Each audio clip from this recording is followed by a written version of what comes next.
తెలంగాణలో సన్న బియ్యం కయ్యం నడుస్తోంది. ఎన్నికల సందర్భంగా వరికి 500 రూపాయల బోనస్ ఇస్తామని కాంగ్రెస్ ప్రకటించింది. అయితే ఇప్పుడు కేవలం సన్న వడ్లకు మాత్రమే బోనస్ ఇస్తామని చెప్పటాన్ని ప్రతిపక్షాలు తప్పుపడుతున్నాయి. రాష్ట్రంలో కేవలం 20% మాత్రమే పండే సన్న వడ్లకు బోనస్ ఇస్తామని కాంగ్రెస్ రైతులను మోసం చేసిందని మండిపడుతున్నాయి. దాన్ని కవర్ చేసుకునేందుకు కాంగ్రెస్ ప్రయత్నాలు చేస్తోంది. మరోవైపు మార్కెట్లలో తడిసిన ధాన్యాన్ని కొనుగోలు చేసే విషయంలో ప్రభుత్వం నిర్లక్ష్యంగా వ్యవహరిస్తోందంటూ బీఆర్ఎస్, బీజేపీ నేతలు ఆగ్రహం వ్యక్తం చేస్తున్నారు.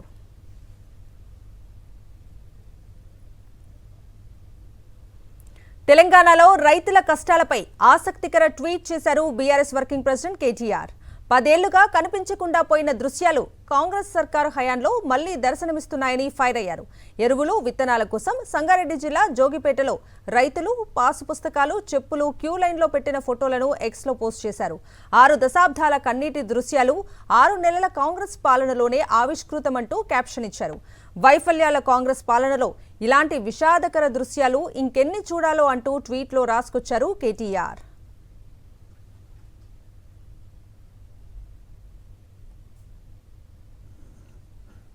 తెలంగాణలో రైతులను కాంగ్రెస్ ప్రభుత్వం మోసం చేస్తుందని రాష్ట్ర బీజేపీ చీఫ్ కేంద్ర మంత్రి కిషన్ రెడ్డి అన్నారు. 100 రోజుల్లో రైతు రుణమాఫీ చేస్తామని హామీ ఇచ్చి రైతాంగాన్ని దగా చేస్తోందని ఆరోపించారు. రైతులకు 2 లక్షల రుణమాఫీ చేస్తామని మోసం చేస్తున్నారని విమర్శించారు. ఇచ్చిన ఏ హామీ అమలు చేసే దిశగా సానుకూలంగా ఆలోచన చేయటం లేదన్నారు. అధికారంలోకి వచ్చాక రేవంత్ ప్రభుత్వం నయవంచన చేస్తుందని మండిపడ్డారు కిషన్ రెడ్డి. అధికారంలోకి వచ్చినటువంటి కాంగ్రెస్ పార్టీ మరొకసారి తెలంగాణ రైతులను మోసం చేస్తూ ఉంది. అధికారంలోకి వచ్చినటువంటి 100 రోజుల్లో రైతుల రుణమాఫీ చేస్తామని హామీ ఇచ్చి రైతాంగాన్ని నిలువున దగా చేసింది కాంగ్రెస్ పార్టీ ప్రభుత్వం. 2 లక్షల రుణమాఫీ చేస్తాము. ఈరోజు రుణమాఫీ గురించి మరి అనేక రకాలుగా ఓట్లు పెట్టి మోసం చేస్తూ ఉన్నారు.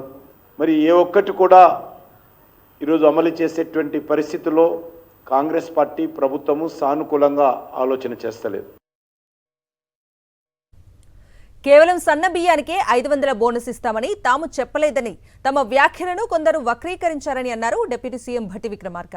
సన్న బియ్యంతో బోనస్ మొదలు పెడతామని మాత్రమే తాము చెప్పామని స్పష్టం చేశారు. కాంగ్రెస్ పార్టీకి రైతుల్లో పెరుగుతున్న మద్దతును తట్టుకోలేక ప్రతిపక్షాలు అక్కసు వెళ్లగక్కుతున్నాయని మండిపడ్డారు. ప్యాడీ ప్రొక్యూర్మెంట్ సెంటర్స్ ద్వారా కొనుగోలు కేంద్రాలను ప్రారంభించి రైతులకు ఇబ్బంది లేకుండా కేవలం 3 రోజుల్లోనే వాళ్ళ అకౌంట్స్లో డబ్బులు వేసే విధంగా చేస్తున్న కార్యకలాపాలని ఈ రాష్ట్రంలో ఉన్నటువంటి ప్రతిపక్ష పార్టీలకు సంబంధించిన కొద్దిమంది పెద్దలకి రుచించట్లేదు. తడిసిన ధాన్యాన్ని కూడా కొంటా ఉంది.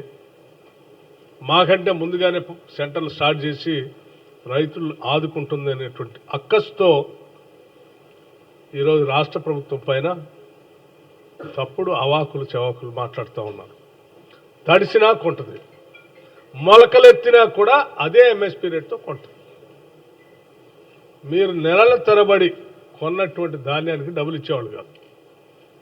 మేము కేవలం 3 రోజుల్లో రైతు అకౌంట్లోకి డబ్బులు వేస్తాం. సన్న బియ్యం కొనుగోలు 500 బోనస్తో మొదలు పెడతామని చెప్పాం. ఏం చెప్పాం? సన్న ఒడ్లు ధాన్యం పండించేటువంటి వాళ్ళని 500 బోనస్తో మొదలు పెడతామని చెప్పాం. సన్న బియ్యానికే 500 ఇస్తున్నారు అని చెప్తా ఉన్నారు. నేను చెప్పేది ఏంటంటే సన్న ధాన్యం కొనుగోలుతో మొదలు పెడుతున్నాం అన్నాం. ధాన్యాన్ని మేము మొదలు పెట్టేదాన్ని మీకు ముందు సమాచారం ఇస్తున్నాం.